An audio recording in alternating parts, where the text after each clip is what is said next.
Duggan, he's just going to hoist it down the sideline, one-on-one, and it's caught! That is absolutely insane! Taking off, Duggan all the way for the touchdown! That is a bad man. The Frogs improved to 9-0 for the first time since 2010. If they run the table, stay undefeated, will TCU make the college football playoff? Let's go!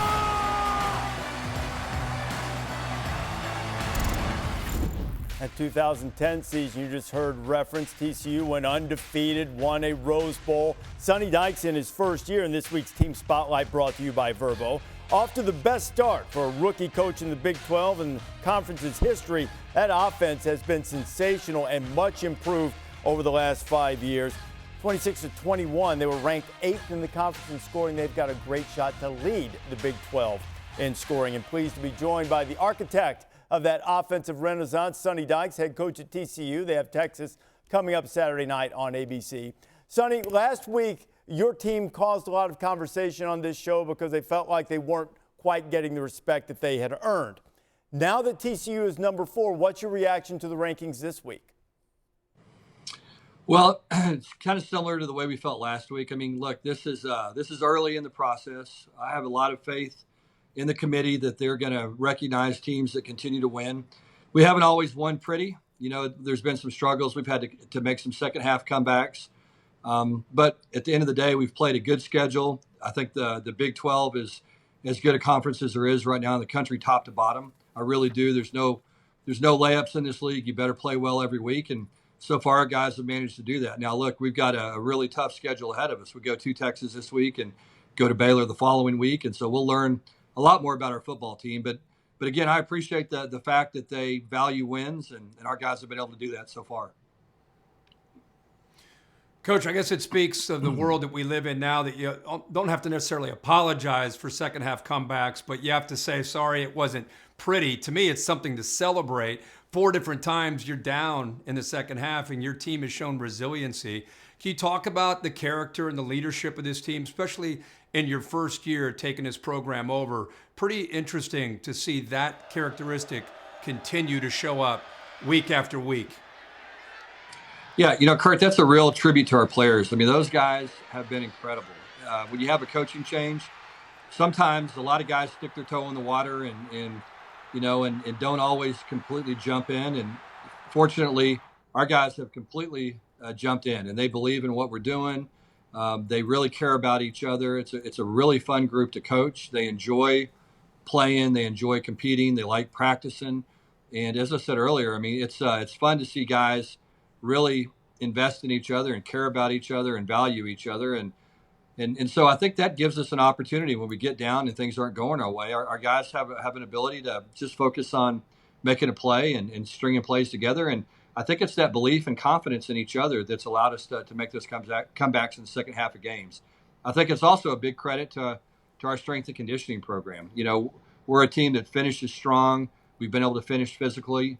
And really at the end of ball games, win a lot of physical ball games against very physical teams in the Big 12. So, you know, a combination of things have allowed us to do this. But I love this group, and they're a blast to coach. Coach, Greg McElroy, I've obviously long admired how you coach your quarterbacks and how you promote the passing game. But I think the most underappreciated element of your offense is your run game, and your running back in particular. How have you created balance in making sure that, yes, you're not too one-dimensional to the point in which you're throwing it all over the yard, but you can still keep teams honest if they don't respect the run? Yeah, Greg, I think that's been a big part of us being able to close out ball games has been our ability to run the football in the second half of games, and particularly, you know, when everybody in the stadium knew we were going to run it. And it's a credit to Kendre Miller. You know, he is, I think, one of the best running backs in college football. He's a great blend of power and strength and balance. But at the same time, it's a big credit to our offensive line. I mean, that's a good group. It's a veteran group. It's a physical group, and those guys take a lot of pride in their play.